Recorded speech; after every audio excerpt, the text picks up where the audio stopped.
In this video, I want to show you how to set up a circle or a pie graph for the production share of the food you're working on. To get started, we're going to go to our Layers panel, and as we've done with the others, let's lock down every layer and create a new layer, and this will be our production share layer.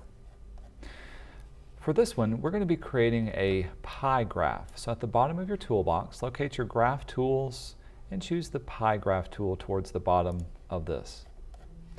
As with all of the others, we can click and drag and choose an area. And when you let go, it's going to start the basic graph that we have.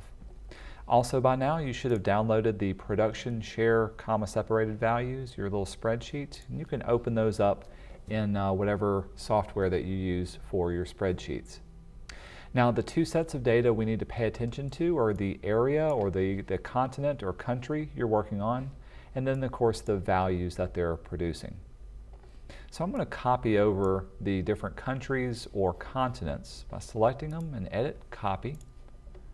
When we jump in here, we can paste those into this first column, and then, we'll copy the values over as well. So selecting those, edit and copy, and paste those into the second column. Now when I hit the checkbox, it's going to give me a unique little problem. First off, it's creating 5 separate little circle graphs, and they're all different sizes. Now that's not necessarily what we want to do as far as area goes. So to fix this, to put everything into one circle graph, we need to transpose our numbers. By clicking on this icon, it'll put everything that's in a column into a row, and then when we hit check, now we get the set that we actually want to have. And you can see by default, a circle graph also gives you a nice little ledger off to the side telling you which colors match up with which. With this done, we can close out our data set and let's focus on the design of our graph. As with the others, you can go up to Object, down to Graph, and choose the type. Now within this, the main options that we have are found at the bottom, and you can see the different ways you can place your legend. First of all, you can get rid of it altogether, or you can put your legend inside of the individual wedges. And you can sort them a variety of different ways. Usually I just keep it by the default of no sorting. When you say OK, you can see how it puts it inside of there. Now in this case, it's going to be hard to read some of the little words that are inside of the smaller ones. So in my case, I'm actually going to keep the design of it with the legend outside as a standard legend. One thing that is difficult to see is some of the differences between the different shades of gray. So let's go ahead and colorize this into some different areas. One quick and easy way you can colorize something is by choosing the Group Selection tool that's hiding underneath your wide arrow Direct Selection tool. Whenever you click once on this area and then click again, it'll automatically select the appropriate wedge that's been grouped with it. So in this case, with both of those done, I can change their fill value to something different, and it gets both of them, even though it's real small to see. Let's do it for Asia. I'll click once here, and then click again, and it'll get this part here. And I can change both of them at the same time. Do the same for Africa, just by clicking twice, then changing the color of it.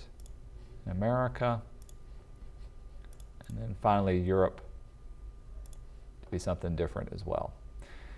So you can change this up and colorize it however you see fit. Maybe I'll play around and keep going with both of these till we can see all of them. One thing I do want to put is the percentage values inside of each wedge or along with each wedge. Now one downside with Illustrator is that it doesn't really give you the percentage values. It just gives you the total amount that we have.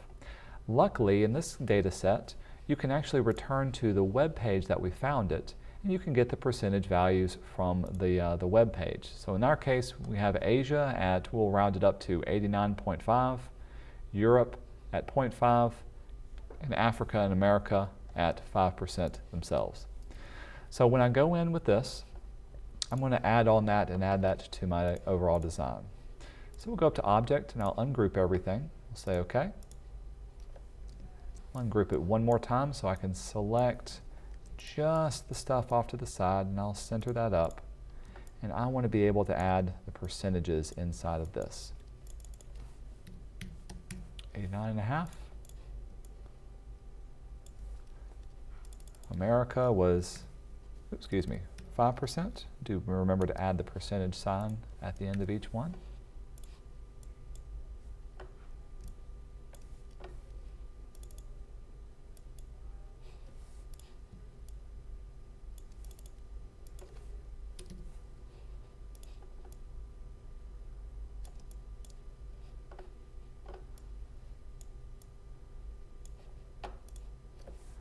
We'll do 0% for that. And again, you can change up the values and play around with the design as you see fit too.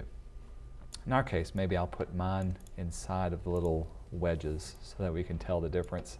And these two will be so small they'll be on the outside. Let's draw a line to connect the ones that are on the outside. I'm going to use my line segment tool.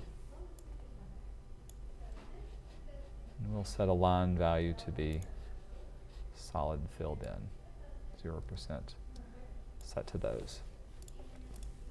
You can play around with that and get it to fit nicely for yours, but that's as easy as it is to make a circle graph for everything. As I've done with the last ones, I can play around with the look and feel of the background and the placement of everything that's inside of it.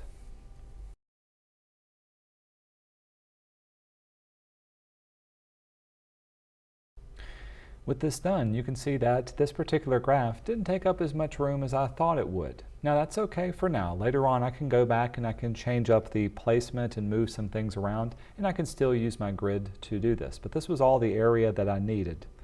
Once I place all the other stuff on there, then I'll see how much room I actually need. For now I can save it up and move it on to my nutritional breakdown.